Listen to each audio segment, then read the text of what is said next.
The air in the library of the Greywood estate was as cold as the marble fireplace, and just as stiff. The family, the widow Beatrice, the heir, Julian, the daughter, Cassandra, were predators waiting for the kill. And in the corner, in a plain black dress, sat Stella Vance, the charity case, the poor relation, the girl no one ever saw. They were waiting to carve up the billion-dollar empire of Arthur Covington. They figured she was there for a pity stipend of final dismissal. They never should have ignored her. In the next 60 seconds, the girl they treated like furniture would inherit the world and unleash a war. The rain outside the tall, mullioned windows of the Greywood Library was a relentless weeping sheet of grey. It matched the mood of the room perfectly, or at least the mood the room was supposed to have. Inside, the air was thick with the scent of old leather lemon oil polish and a cloying, expensive perfume. That perfume belonged to Beatrice Covington Arthur's second wife, a woman sculpted from ice and entitlement. She sat in a high-backed velvet armchair, dabbing at her perfectly dry, kohl-rimmed eyes with a black lace handkerchief. Her mourning was a performance, and she was its star. Opposite her, Julian Covington Arthur's son from his first marriage rhythmically tapped a gold signet ring against the arm of his own chair. He wasn't sad, he was impatient. At 35, he was the heir apparent, the vice president of acquisitions at Covington Global, and he had been waiting for this day his entire adult life. He just wanted the lawyer to arrive, read the words, and hand him the keys. Beside him, his sister Cassandra, Cassie, was scrolling through her phone, her blonde hair a perfect sleek curtain. She was by her own definition a lifestyle influencer, which meant her entire life was a curated gallery of her father's wealth. Her grief was expressed in a series in black and white, artfully teary selfies she had posted that morning, tagged Hackshaw Heartbroken and Orgeon R.I.P. Daddy. And then there was Stella. Stella Vance sat on a small, hard-backed stool near the doorway, as far from the family as possible without leaving the room. She was 24, and for the last 6 years, she had been the estate's resident ghost. She wore a simple black sheath dress she'd owned for years, her brown hair pulled back in a simple knot. She clutched her hands in her lap, her knuckles white. She wasn't family. Not really. She was the daughter of Marcus Vance, Arthur Covington's original business partner and childhood friend. After Marcus died in disgrace, bankrupt and broken a benevolent Arthur had taken in his orphaned daughter. Stella was his ward, his charity case. The Covingtons never let her forget it. To Beatrice, she was a glorified servant useful for fetching tea or finding Arthur's misplaced reading glasses. To Julian, she was air.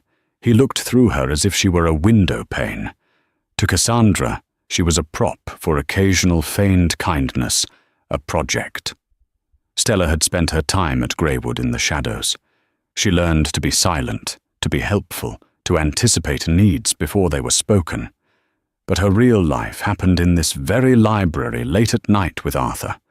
The world saw Arthur Covington as a ruthless titan. Stella knew the man who taught her chess, who sighed over spreadsheets, who quoted Shakespeare, and who in his final 2 years had grown frail and full of a quiet, unnameable sorrow. He had become reliant on her. Not just for company, but for her mind. "You see the patterns, Stella," he'd rasped one night, pointing to a complex stock portfolio. "They just see the money." He'd had her read contracts, draft memos, even analyze acquisition targets. She was his secret analyst, his confidant.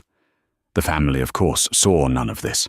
They just saw the mousy girl bringing the old man his broth. Stella didn't expect anything. She was here, she assumed, because Arthur's meticulous nature demanded all household residents be present. She expected a small, polite stipend, perhaps enough to get an apartment and a real job, and then she would be dismissed from their lives forever.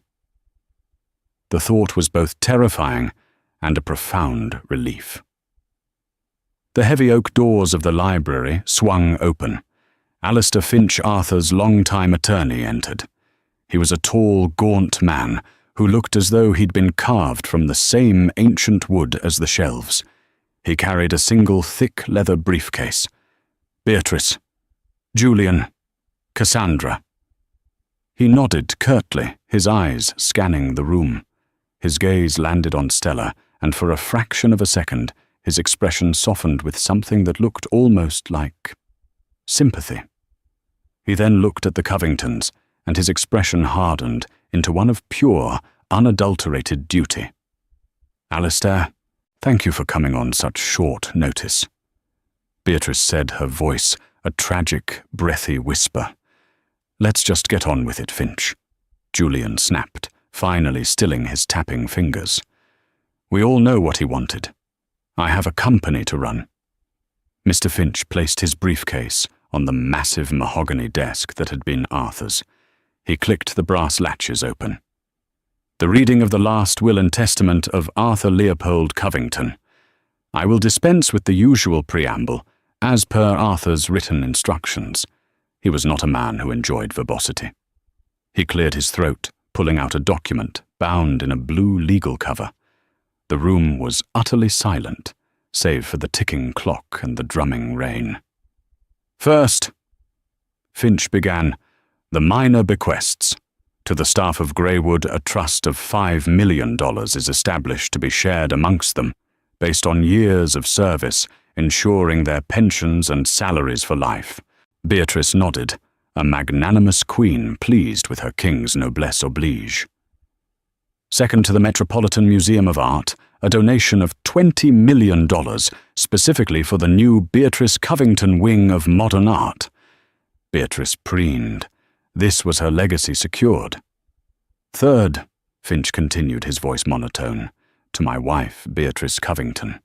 I leave the Manhattan penthouse on Fifth Avenue, all its contents, and a lifetime stipend of $200,000 per year to be paid from the estate."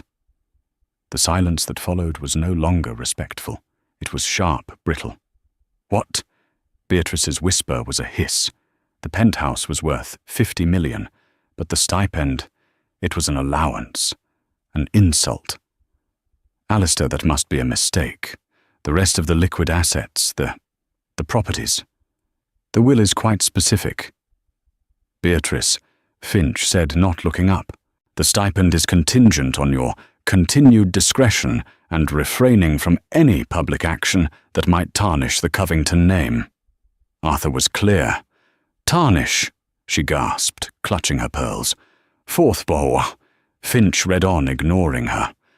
"To my daughter Cassandra Covington. I leave her personal possessions, her designer wardrobe, and her jewelry, all of which I have paid for. Her current trust fund is hereby frozen its capital, to be absorbed by the main estate. She will be given a one-time payment of $500,000 in the hopes she might one day learn to earn a living rather than simply perform one." Cassandra's phone clattered to the floor. He froze my trust. That's not possible. That's my money." "And fifth, to my son, Julian Covington." Julian leaned forward, his face pale with rage. This had to be the setup. This is where he got the company. The rest was just Arthur's last, cruel joke. I leave him his current residence in Soho, and a one-time final payment of $1 million. The room imploded. $1 million! Julian shot to his feet, his chair crashing backward. "That's a bonus, not an inheritance. The company Covington Global, who gets the company Finch, who gets Greywood, who gets everything. He's left it to a foundation, hasn't he?" Beatrice cried, her face mottled with rage. "That old fool, he gave it all away to save his legacy." "No," Finch said, his voice suddenly very clear, cutting through their shrieks. "He did not leave it to a foundation." He paused, looking down at the final operative clause. He looked up past the three stunned, furious faces. His eyes found Stella, who was frozen on her stool, believing she had simply been forgotten. "I will read the final clause, verbatim," Finch said, his voice resonating with the full weight of the law.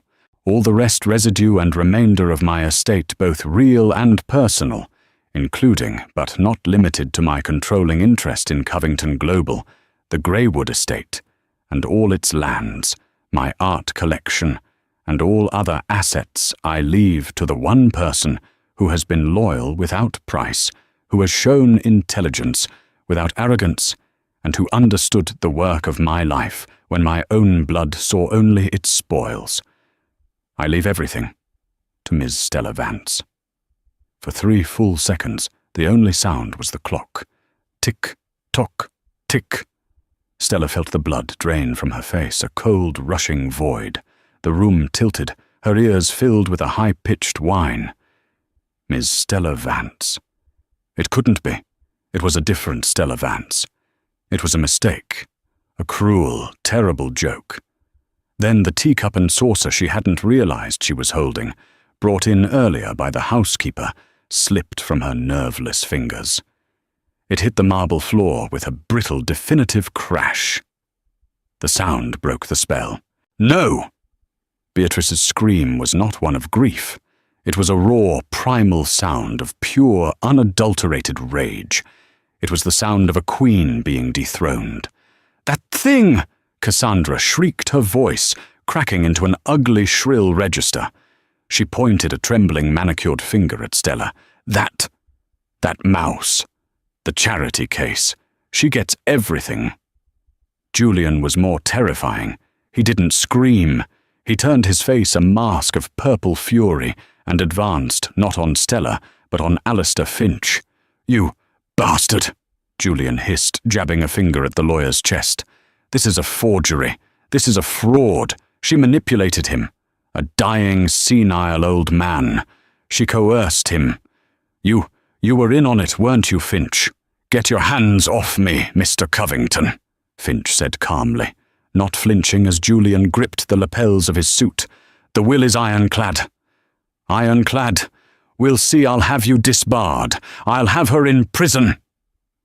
Julian shoved Finch backward, sending him stumbling into the desk. Papers scattered. "She played you all," Beatrice wailed, rising from her chair, her face a grotesque mask of fury.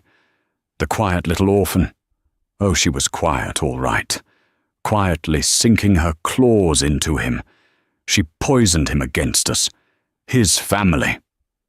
Stella was still on the stool, frozen, her heart hammering against her ribs so hard she thought she might break. She was surrounded by broken porcelain and the ruins of a billion-dollar family. I didn't," she whispered, but no one heard her. "I never asked for. I don't understand." "Understand this, you little witch," Cassandra snarled, stalking toward her. "You will not see one penny. We will fight this. We will drag your pathetic little life through every court and every tabloid in New York. We will prove what you are." Cassandra raised her hand to strike, but Finch's voice boomed across the room. "I would not do that, Miss Covington." He had righted himself and retrieved something else from his briefcase. It wasn't a document. It was a tablet computer. "Arthur anticipated this," Finch said, his voice laced with contempt for the three of them. "He knew his family. He knew exactly how you would react." He turned the tablet on. "As executor, I am instructed to present this in the event of any contestation." "What is that? More lies," Julian sneered. "This Artsakh," Finch said, "is a video file. It was recorded 3 weeks ago in this very room. It is accompanied by a full psychiatric evaluation, signed and notarized by Dr. Elias Thorne of Johns Hopkins and Dr. Isabella Rossi of New York Presbyterian, confirming Arthur was of sound mind, lucid and under no duress whatsoever. He pressed play. Arthur Covington's face filled the screen. He looked frail, yes, tucked into a wheelchair with a blanket over his knees. But his eyes were as sharp and clear as a blade. They stared directly into the camera, as if he could see his family raging in front of the screen. Beatrice, Julian, Cassandra. His voice, raspy but strong, filled the library. If you are seeing this, it means you are behaving exactly as I predicted, like a pack of jackals. You have been waiting for me to die for 20 years. You saw me not as a husband or a father, but as a vault to be cracked. You spent your lives spending my money, but you never once spent a moment understanding my work. Or me. Julian, you thought yourself a titan, but you are a hollow man. Your Project Triton deal, which you were so proud of, would have bankrupted the shipping division. You didn't even read the port regulations in Singapore. You just liked the press release. I have spent the last 5 years cleaning up your expensive, arrogant mistakes. You are not fit to lead my company. You are not fit to lead a board meeting. Julian's face went white. He knew exactly what Project Triton was, and he knew no one was supposed to know the details. Cassandra, Arthur continued, his gaze unrelenting, you are a brand. A hollow, shallow brand built on nothing but my name. You have mistaken notoriety for achievement. You have 7 million followers who know what you ate for breakfast, but you do not know who you are. Your trust is cut off because entitlement is a disease, and I will not fund your infection any longer. Cassie let out a strangled sob. And Beatrice? My dear, you married a checkbook. I knew it. You knew it. It was a transaction. You provided a beautiful facade, and I provided a lifestyle. But in the end, you became greedy. You thought your performance of a loving wife entitled you to the entire estate. You were wrong. The stipend is generous. I suggest you learn to live on it. The camera zoomed in slightly on Arthur's face. His expression softened just a fraction. I have left my life's work to the only person who earned it. The only person who sat with me, not out of duty, but out of curiosity. The one who read the contracts, who debated strategy, who saw the work, and not just the reward. Stella Vance has a mind that rivals her father's, and a heart that, thank God, does not resemble mine. This company, this house, this fortune, it is not a gift. It is a burden, and it is a test. Stella, do not let them win. You are not the charity case. You are the only one who ever truly understood. You are a Vance, and you are my true heir. Do not let them win. The screen went black. Alistair Finch stopped the recording. Julian, Beatrice, and Cassandra were silent, their faces a mixture of shock, humiliation, and a deeper, more profound fury. They had been exposed. Gutted. This is not over. Julian finally whispered, his voice trembling with a terrifying cold rage. This is so far from over. On the contrary, Finch said, snapping his briefcase shut. It is over. The will has been filed with the surrogate's court. As of this moment, Stella Vance is the sole owner of the Covington estate and the majority shareholder of Covington Global. Security, whom I took the liberty of hiring, is waiting outside the library doors. They will escort you from the premises. You're kicking us out, Beatrice shrieked. This is my home. It is Miss Vance's home, Finch corrected. You have 24 hours to remove your personal effects from the penthouse. You have 1 hour to vacate Greywood. As if on cue, 2 large men in dark suits opened the library doors. The family stared at them, then at Finch, then at Stella. Stella, who was now standing her hands, shaking so violently, she hid them in the folds of her dress. Julian walked slowly, deliberately, until he was right in front of her. He loomed over her. She could smell the expensive, bitter cologne on his suit. Enjoy the big chair, little mouse. He whispered, his voice pure venom. You have no idea the war you've just started. I will tear you down. I will tear the company down around you before I let you have it. He turned and stalked out of the room. Cassandra followed, weeping hysterically. Beatrice, for the first time, looked truly defeated. She gave Stella one last look of pure, unadulterated hatred, and then she too was gone. The great oak doors clicked shut. Stella Vance stood alone in the magnificent silent library, the smell of Beatrice's perfume lingering in the air. She was surrounded by billions of dollars in art, priceless first editions, and the shattering echo of her teacup. She was the richest woman in the state, and she had never felt so terrifyingly, utterly alone. The silence that descended on the library was heavier than any sound. The ticking clock seemed to mock her. Tick, you're in charge. Tock, you're a fraud. Stella sank onto the plush Persian rug, her legs giving way. She stared at the scattered delicate shards of porcelain from the teacup. It was a Minton hand-painted priceless, part of a set Beatrice had imported from London, and she had broken it. It seemed like the only real thing that had happened in the last hour. Miss Vance. Alistair Finch's voice was gentle. He was standing over her, holding out a hand. Are you all right? I think so, she stammered, ignoring his hand and pushing herself up. Mr. Finch, it's a mistake. He couldn't have. The company. I don't know how to run a company. With respect, Miss Vance, that's not true, Finch said, beginning to gather the scattered legal papers. Arthur was very clear on this. For the last 2 years you have been his primary analyst. He told me himself. He said, Finch Julian reads the headlines, Stella reads the footnotes.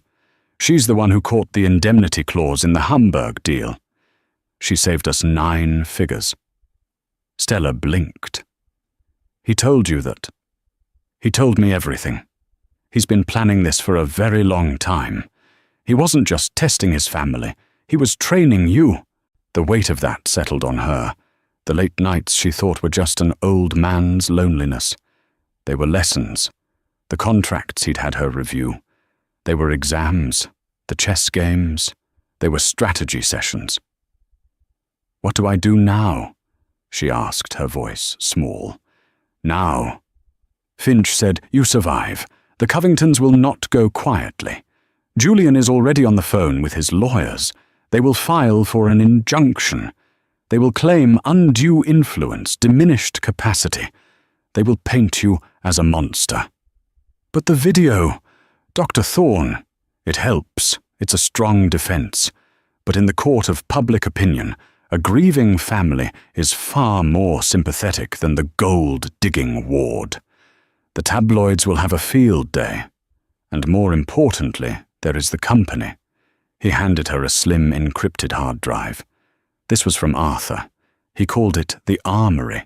It contains all his personal notes, his private ledgers, and his assessment of every board member and executive at Covington Global. Their strengths, their weaknesses, their allegiances. You are now the majority shareholder, but the board is full of men loyal to Julian. They will try to oust you before you even sit down. When the emergency board meeting is scheduled for Monday, Julian called it this morning, assuming he would be in charge to consolidate his power. Now, it will be your execution. Or his. Monday. It was Friday. She had 2 days. I need you to go through that drive, Finch said. Every file. Arthur said you'd know what to look for. I meanwhile will handle the estate transfer and the press. My firm's PR department is already drafting a statement. He paused, his expression softening. Stella, he chose you for a reason. Do not doubt him, and do not doubt yourself. Finch left her with a nod, and the doors closed again. Stella spent the next few hours in a daze. She wandered the halls of the great mansion. Greywood her home. It had never been her home. It had been her gilded cage, and now she owned the bars. The staff who had been informed by Finch's office watched her from the doorways. Their faces were a mixture of shock and open hostility. She was Ms. Vance, now the new mistress, but to them she was just Stella, the girl who ate in the kitchen. She could feel their resentment. She was an usurper. That night she couldn't sleep in her small, plain room in the attic wing. It felt wrong. Steeling her nerves, she walked to the master suite, Arthur's room. It had already been partially sanitized by the staff, but his scent was still there, old books, and the faint, spicy smell of the single malt he enjoyed. She didn't enter. Instead, she went to the adjoining suite, Beatrice's. It was a vision in cream and gold, with a closet the size of Stella's entire apartment. And it was ransacked. Drawers were pulled out. Jewelry boxes were empty. Cassandra and Beatrice had clearly made a frantic dash to grab everything of value before security escorted them out. Stella slept there in the center of the massive silk-sheeted bed and didn't sleep at all. She spent all of Saturday and Sunday in the library, the encrypted drive plugged into her laptop. It was a revelation. Arthur had left her a roadmap to his entire empire. There were dossiers on everyone. Robert Chen, head of Asian markets, pragmatic, hates Julian, loyal to the company, not the family. Can be trusted. Michael Sanford, CFO, a numbers man but weak, will side with whomever he thinks will win, show him strength. And then Julian Covington. The file was thick. It detailed Project Triton, the vanity shipping deal. Finch was right. Stella had warned Arthur about it, but now she saw the whole picture. Julian had bypassed the risk assessment committee. He'd used shell corporations to inflate the purchase price, likely taking a kickback. It wasn't just a bad deal, it was fraud. Arthur's note at the bottom was chilling. This is the poison pill. If Julian ever took over, this would be his first move. He'd destroy the company in a year. He's my son, but he is a fool, and he is corrupt. She found the name of a specific LLC Julian had set up, Triton Logistics LLC, registered in Delaware. She spent 4 hours tracing its ownership, cross-referencing shipping manifests Arthur had saved. By Sunday night, she had it. The money hadn't just gone to a kickback. It had been funneled to an offshore account belonging to Sylvia Harding, a notoriously ruthless corporate lawyer. Julian wasn't just planning a bad deal. He was preemptively funding his legal war against his own family, or perhaps paying for her silence on other matters. Stella finally understood. Arthur hadn't left her a fortune. He'd left her a weapon, a shield, and a direct order to clean his house. The fear didn't vanish. It sharpened. It turned into a cold, hard point of anger. Julian hadn't just been arrogant. He'd been actively stealing from his father. The family hadn't just been cruel. They'd been parasitic. She showered in Beatrice's marble bathroom. She ignored her own simple black dress. She went into that massive closet and found a dark navy blue Armani pantsuit that Beatrice in her haste had left behind. It was a perfect fit. On Monday morning, Stella Vance walked out of Greywood, got into the back of the waiting town car, her town car, and told the driver to take her to the Covington Global Headquarters in Manhattan. She was no longer Stella the Mouse. She was Miss Vance, the majority shareholder. And she was going to war. The Covington Global Boardroom was on the 65th floor, a glass-walled cage overlooking Central Park. It was designed to intimidate, to remind everyone inside that they were at the pinnacle of the world. When Stella walked in at 8:58 a.m., the room fell silent. The entire board was assembled. 12 men and women in dark, expensive suits, their faces grim. They looked like a council of inquisitors, and she was the heretic. At the head of the table in the chairman's seat that had been Arthur's, sat Julian. He had clearly expected her to be a no-show, to be too cowed to appear. Her presence was the first blow, and it landed. His face, which had been arranged in a mask of somber, newfound responsibility, tightened into a sneer. "Stella," he said, his voice dripping with false concern, "we're all so glad you could make it. We were worried. This must be so overwhelming for you." "Julian," Stella said, her voice quiet, but carrying in the acoustic-panelled room. She didn't walk to an empty seat on the side. She walked to the other head of the table, the co-chair seat, and placed her laptop on the polished wood. "You're in my chair." The shift in the room was electric. Julian laughed, a short, barking sound. "Always the kidder. Stella, please have a seat. We have serious matters to discuss. The stability of the company first and foremost." "I agree," Stella said. She nodded to the board members. "Good morning. I am Stella Vance. For those of you who don't know me, I was Arthur Covington's personal analyst for the last 28 months. I am also, as of Friday, the majority shareholder of this company." Michael Sanford, the CFO, cleared his throat nervously. "Miss Vance, our deepest condolences, of course. But Julian, Mr. Covington, has called this meeting to propose a temporary leadership structure. Given the unusual circumstances of the will, which I must add we are contesting on behalf of the family." "You are contesting it, Mr. Sanford?" Stella asked, her gaze locking on him. "Or is Julian, are you using company funds to sue the company's owner?" Sanford flushed a deep red. "That's not. We are simply acting to ensure stability." "Good," Stella said, opening her laptop. "Then let's talk about stability. Let's talk about Project Triton." Julian went rigid. Across the table, Robert Chen, the pragmatic one Arthur had trusted, looked up, his expression suddenly sharp and focused. Project Triton is a legacy-defining expansion into Southeast Asian shipping, Julian said, reverting to his corporate drone voice. "It's a deal my father and I were very excited about." "That's not what his notes say," Stella said.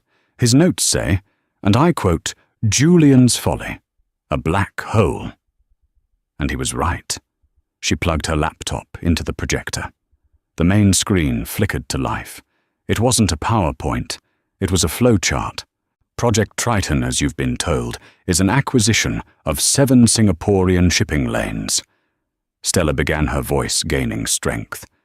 She was in her element now. This was the work. What Mr. Covington failed to mention in his proposal was the S14 Port Authority Compliance Clause. A new environmental regulation passed in Singapore 2 months ago.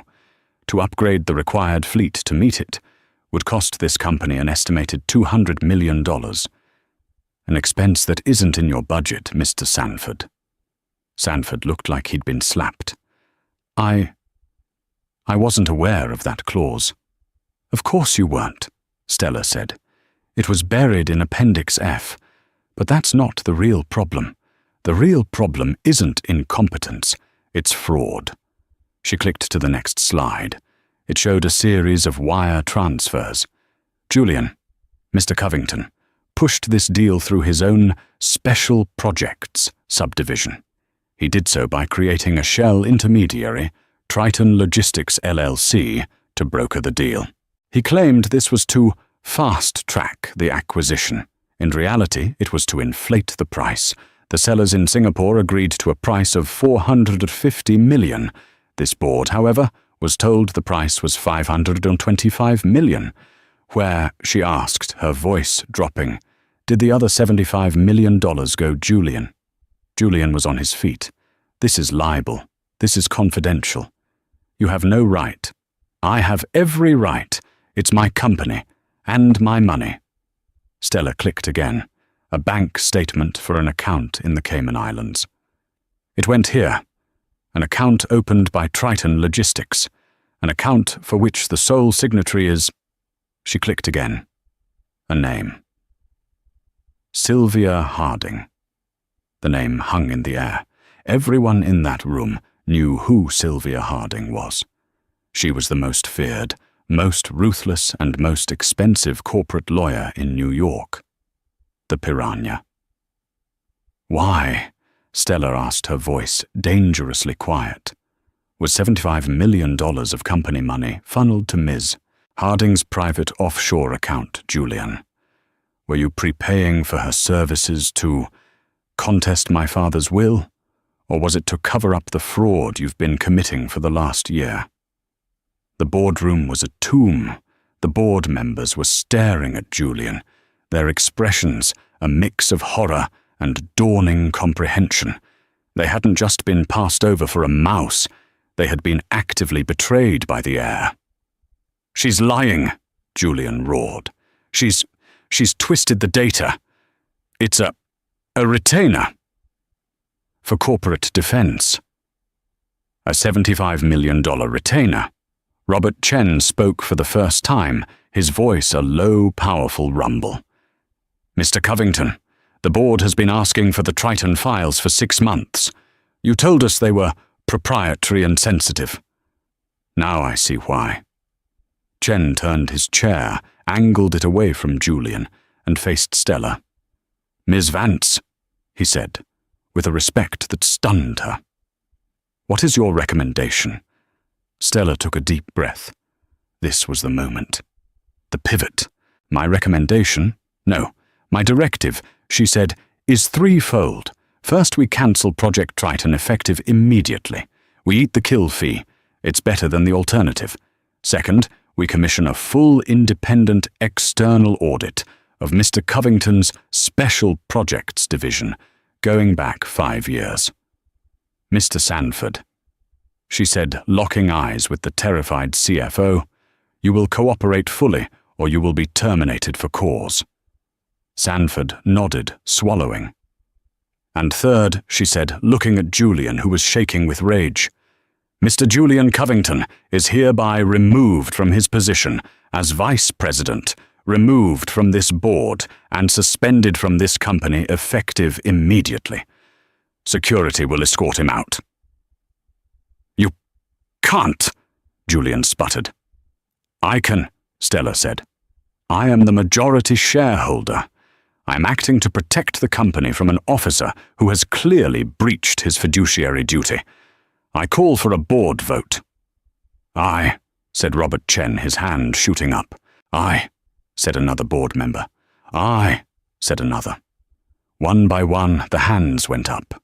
Even Michael Sanford, seeing his own survival on the line, raised a trembling hand. It was unanimous. Julian stared at her, his face a mask of such profound hatred, it was almost inhuman. "You will burn for this, Stella. You hear me? You will burn." The doors to the boardroom opened, and the same 2 security guards who had escorted him from Greywood stepped inside. They flanked him wordlessly. As he was marched out, a defeated, sputtering shell of the man who had walked in. Stella Vance took a sip of water. Her hand, she noted with some surprise, was perfectly steady.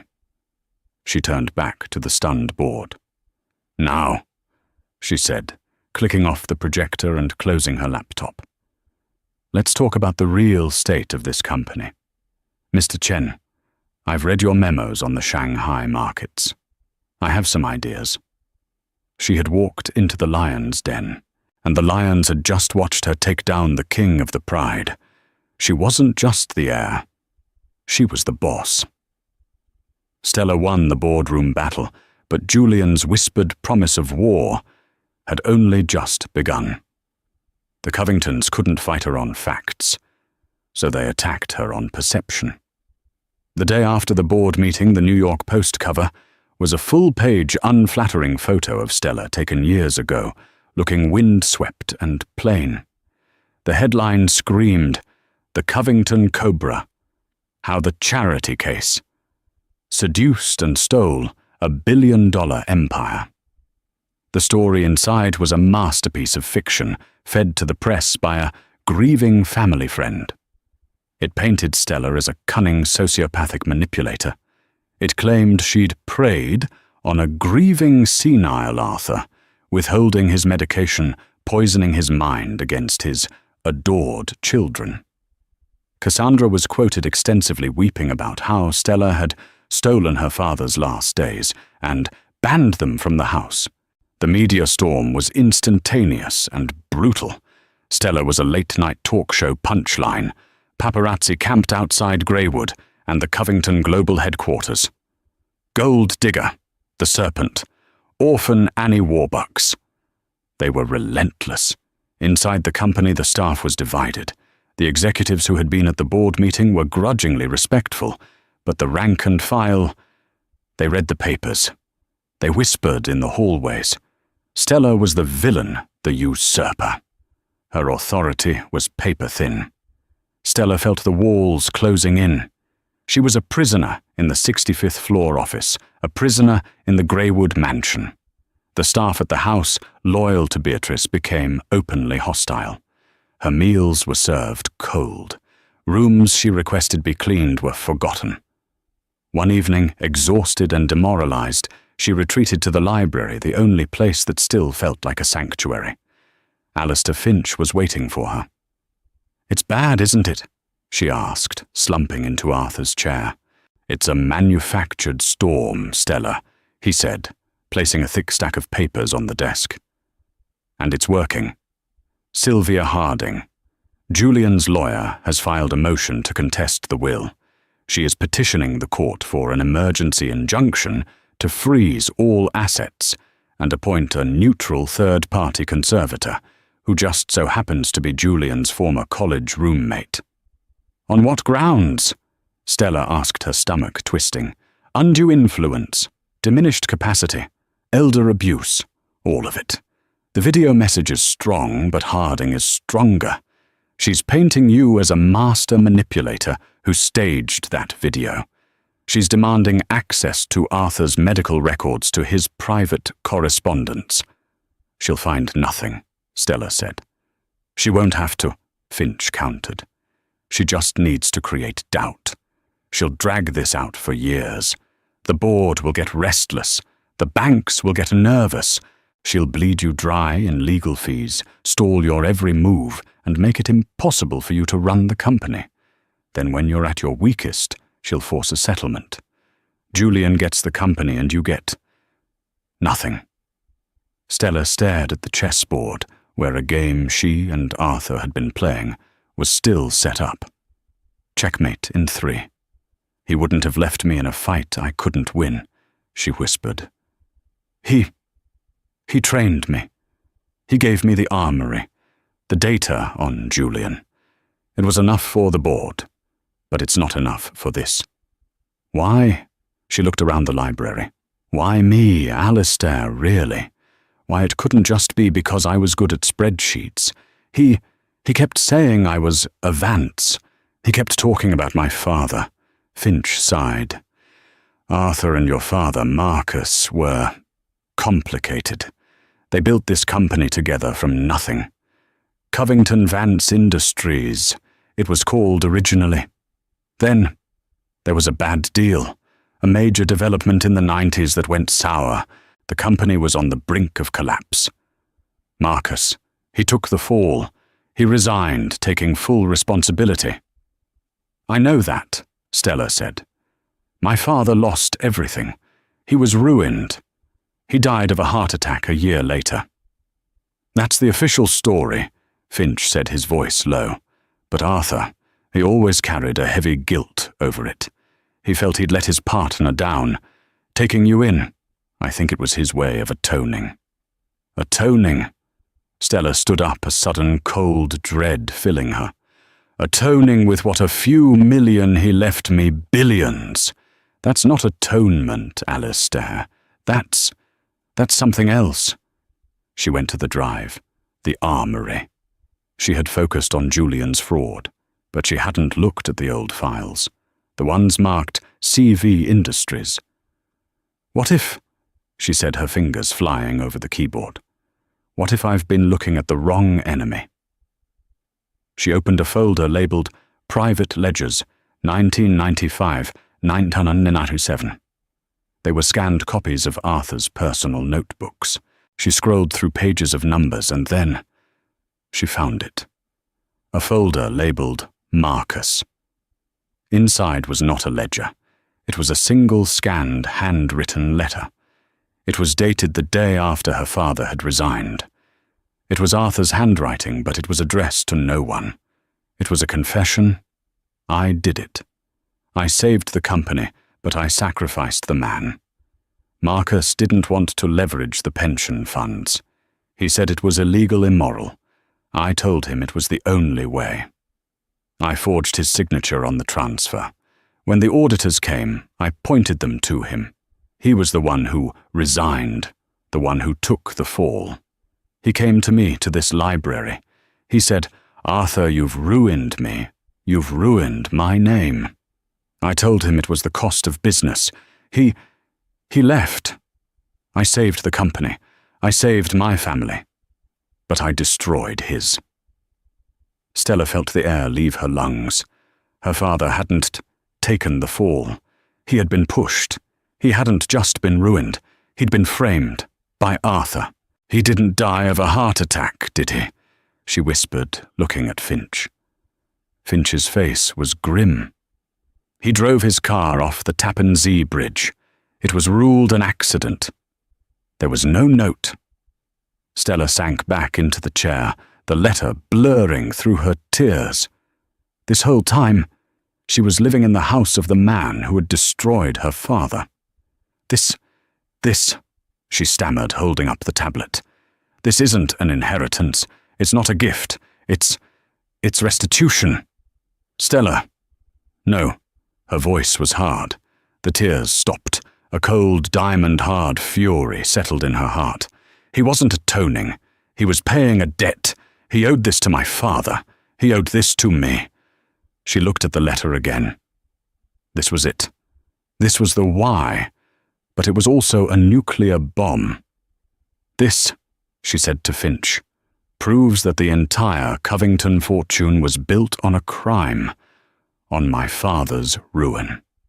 Stella, if you release this, Finch warned, you won't just destroy Julian's case, you'll destroy the company.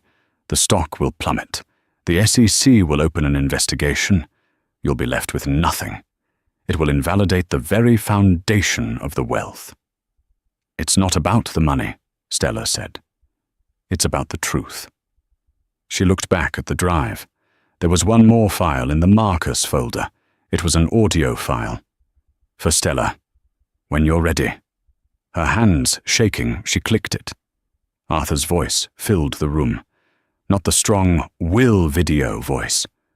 This was old, weak, and full of pain. Stella, my girl, if you are hearing this, you have found the truth. And you know what a monster I was. I don't ask for your forgiveness. I don't deserve it. I took your father from you. I built my empire on his grave. And I let my own family, my vile, greedy family, enjoy a life that should have been yours. There was a long, shuddering breath. But there's more, child. You need to know. They knew. Beatrice and Julian. They found my confession letter 10 years ago. They didn't expose me. They used it. Stella's blood ran cold. They have been blackmailing me ever since. Julian's VP title, his unlimited expense account, Beatrice's charity wings, and Penthouse, it was all hush money. They were the ones who insisted you be treated as a servant. They said it was fitting that Marcus Vance's daughter serve the family who really won. They enjoyed the cruelty of it. And I was a coward. I was old and I was trapped by my own sin. This is my only way out. It's not just restitution, Stella. It's the sword. The truth is the sword. Use it. Avenge your father. Avenge yourself. Take back the name they stole from you. Take it all back." The audio ended. Stella and Finch stared at each other in horrified silence. This changed everything. Julian and Beatrice hadn't just been greedy. They were criminals. Blackmail. Extortion. Sylvia Harding. Stella said, her voice a deadly whisper. The $75 million. It wasn't just for the will. It was to pay for her silence. She must have helped them with the blackmail. She's part of it. Stella. Finch said, his legal mind racing. This is no longer a civil case. This is a criminal conspiracy. We have them. We have all of them. Stella stood up. She was no longer the ward. She was no longer the CEO. She was the daughter of Marcus Vance, and she was here for justice. "Get Miss Harding on the phone," Stella said, her voice like ice. "Tell her we need a meeting, immediately. Tell her we're ready to discuss a settlement." The deposition was set for 10 Sonreros a.m. at the neutral offices of Alistair Finch's law firm. The conference room was a cage of glass and steel overlooking the financial district.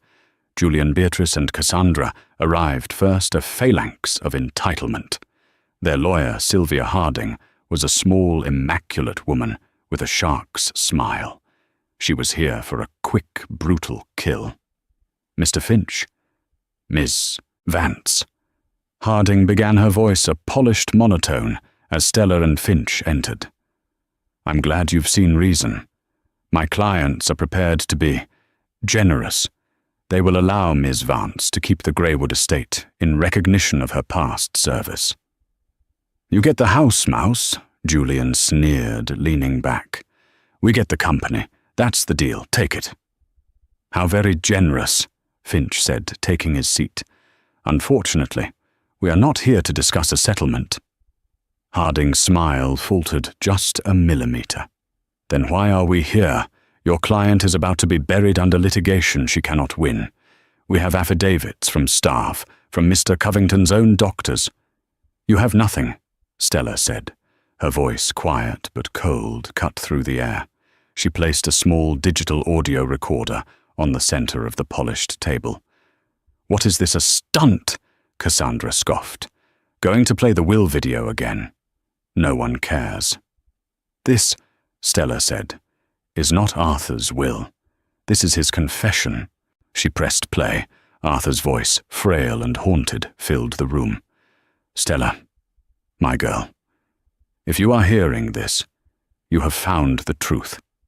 And you know what a monster I was?" Julian, who had been smirking, froze.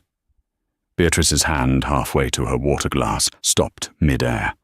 The recording continued detailing the forgery, the framing of Marcus Vance, and the destruction of Stella's father. "He was delusional," Julian stammered, his face draining of color. "This is the rambling of a sick man. It's inadmissible." "Is it?" Stella asked. "He seems quite lucid."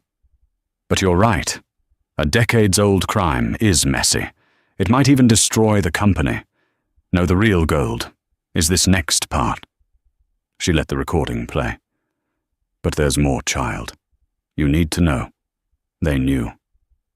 Beatrice and Julian. They found my confession letter 10 years ago. They have been blackmailing me ever since. Beatrice let out a small, strangled gasp.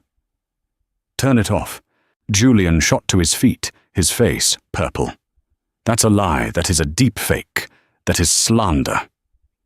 Sylvia Harding's face was no longer calm. It was a mask of cold, controlled panic. She knew it was true. The audio continued detailing the hush money, the demands, and the specific cruelty of keeping Stella as a servant. When the recording ended, the silence was absolute. "Blackmail," Finch said, sliding a document across the table to Harding. "Extortion, conspiracy to defraud. And that's just for starters. We also have the wire transfers from Project Triton, the $75 million diverted from the company to—" "Ah, yes. Your account, Miss Harding." Sylvia Harding looked at the document, then at Julian. Her shark's smile was gone. "Julian," she said, her voice like acid, "you told me that money was a corporate defense retainer that Arthur had authorized." He did. This is all a setup." Julian was frantic, looking at his mother. "Mother, tell them it's a lie." Beatrice, however, was staring at the audio recorder. Her entire world, built on reputation, was crumbling.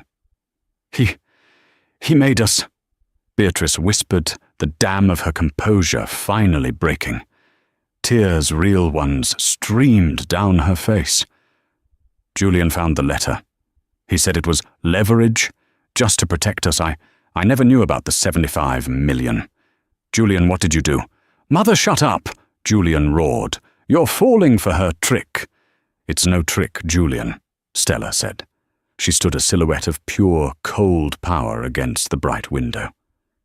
"You didn't just lose the inheritance. You committed federal crimes. You—" She looked at Harding. "And you," she looked at Julian. Sylvia Harding stood snapping her briefcase shut. "This deposition is over." "You're right, it is," Finch said, picking up his phone. "And I'm sure the U.S. Attorney for the Southern District will be very interested in this recording, as will the SEC. Harding paused at the door. "What do you want?" Stella turned. "First, you, Ms. Harding, will immediately dismiss your contestation of the will with prejudice. In exchange, this recording won't be sent to the State Bar. Second, Beatrice and Cassandra, you will sign a full relinquishment of all claims. You will never use the Covington name again. In exchange, I will not include you in the criminal complaint. The stipend is gone. The penthouse is sold. You're on your own." Beatrice just sobbed. And finally, "Julian," Stella said, walking toward him. "You get nothing. You will sign over your shares, and you will still face the consequences of Project Triton. The audit is complete. I'm turning it over to the authorities. You committed wire fraud." Julian looked at his mother, his sister, his lawyer. They had all abandoned him. "You, witch," he spat. "Mr. Finch, draw up the papers," Stella said, walking to the door. "I think we're done here." She left the room, not looking back, leaving them to the ruins of their lives. The fallout was swift and silent. Sylvia Harding, choosing survival, had the will contestation dismissed within the hour. The New York Post, facing a massive libel suit, printed a quiet retraction. The Covingtons vanished, Beatrice and Cassandra stripped of their name, and fortune faded into obscurity. Julian, however, faced the full force of the law. Armed with Stella's meticulous audit of Project Triton, the U.S. Attorney indicted him on multiple counts of wire fraud. He was sentenced to 12 years in federal prison. Stella Vance, at 24, was left in sole, undisputed possession of the $12 billion empire. Her first act was one of symbolic justice. She sold Greywood the gilded cage of her past, keeping only the contents of its library. With the proceeds and the capital from liquidating Julian's corrupt Special Projects Division, she established the Marcus Vance Foundation for Ethical Business, a non-profit dedicated to corporate accountability. Her second act was to redefine the future. She called a full board meeting. When she walked in, the intimidating rectangular table was gone, replaced by a large, round one. She took her seat, not as a ruler, but as a leader. "Good morning," she said. The board, including a respectful Robert Chen, looked at her with a new, profound deference. "As of today," Stella announced, "I am proposing a change. We will be filing to restructure our corporate identity. Covington Global was a name built on a crime. It's time to honor the truth." She clicked the projector. A new strong logo appeared on the screen, Vance Covington Global. "We are reclaiming our history," she said, her voice steady. "All of it. Our new corporate charter will include the Marcus Vance Ethics Pledge, We will be a company built on transparency and value, not just price. Robert Chen, who had known her father, was the first to speak, his voice thick with emotion. Marcus, he was the best man I ever knew. He would be so incredibly proud of you, Miss Vance. Stella gave him a small, grateful nod. The company, which had been on the brink of scandal, was now united and stronger than ever, rebranded with a powerful narrative of justice. She was no longer the invisible girl in the plain black dress. She was no longer the charity case, the mouse, or the cobra. She was Stella Vance, the woman who had faced down an empire of lies, and in her father's name, taken back everything. Stella's story isn't just about inheriting wealth. It's about inheriting a fight. It's a powerful, real-life reminder that the people who are overlooked, the ones who sit quietly in the corner, are often the ones with the most strength. They are the ones watching, learning, and waiting. She proved that true power isn't about having a famous name or a loud voice. It's about having the courage to find the truth and the strength to demand justice. The Covingtons saw a mouse, but they forgot that a mouse in a lion's den has to become a lion just to survive. If this story of justice and resilience moved, you please show your support. Hit that like button. Share this video with someone who needs to be reminded of their own strength, and subscribe to our channel for more true stories of the overlooked who rise to take it all.